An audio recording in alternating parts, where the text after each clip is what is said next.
Here we have a Simang, which is a species of gibbon. They're a lesser ape. And this piece right here is the enrichment that we made for them, something to cognitively stimulate them. In their enclosures, food is spread on the floor and they don't really have to work much to get it. It's all over. And how we made this was with a PVC pipe and drilled holes into it, and the keepers placed high-value food items inside. So they first had to realize that there was food in it, and then they would go on top of it like this male, this is Zoli here, and pick it out. Our hope was that they would be able to use it together. However, he is manipulating it, monopolizing it, and she's trying to get to it from behind, hoping that she can sneak some while he's not looking. What's going on here is Helen is trying to figure out the wheel that we made, and in the front of it against the mesh is a square board, and then behind it is a circle. And what she can do is stick her hand through the mesh and start to spin the wheel.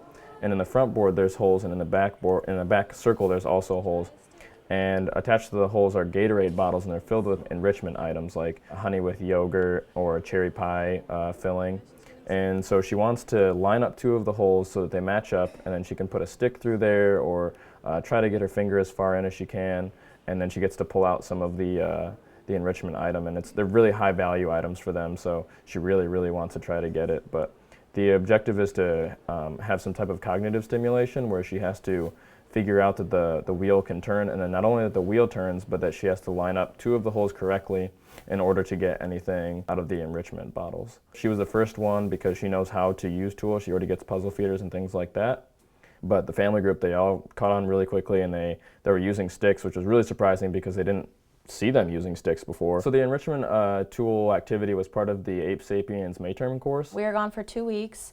It was team taught between Dr. Furlong here, the psychology professor at Wesleyan, and then her dad, Dr. Furlong at Transylvania University in Lexington.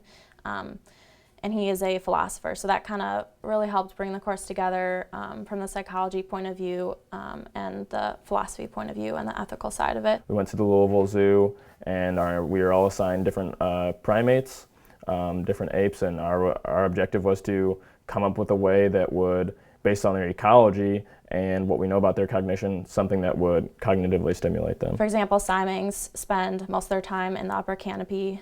They have super long arms, so they travel, they swing between branches. In comparison, gorillas spend most of their time on the ground, and that's where they find their food. But Simangs, we wanted to design something that we could hang up because that's where they are. We talked to the keepers, things like that, came up with our enrichment idea, implemented it, and then we also observed while they were using the enrichment item, and then after they were done with it, observed them again just to see if it changed anything in their behaviors. So it was at the Louisville Zoo, it was a lot of behavioral observations. After that week, we went to the Primate Rescue Center. We spent a few days there. We got to learn about the differences and similarities between that and the zoo. And we also built enrichment for the primates there. And now we're at the end of our course. We're back on campus.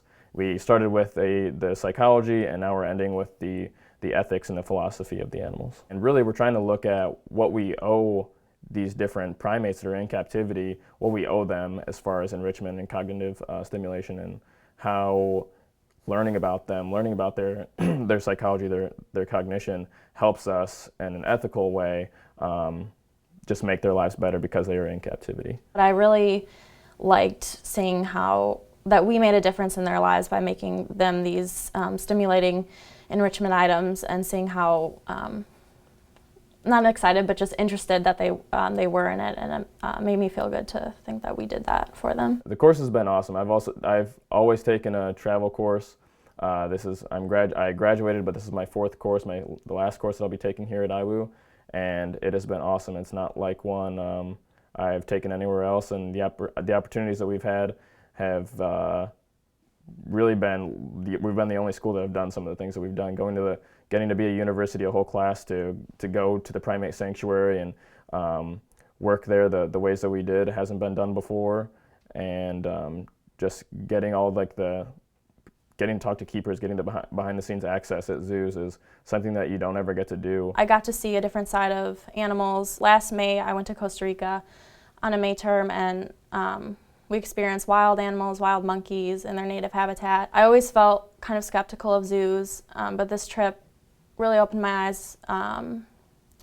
One, because we got to interact with the keepers and learned about how they really care for their animals and they're doing the best they can, and that comforted me, and it was really cool to get to almost individually know the animals and their different personalities.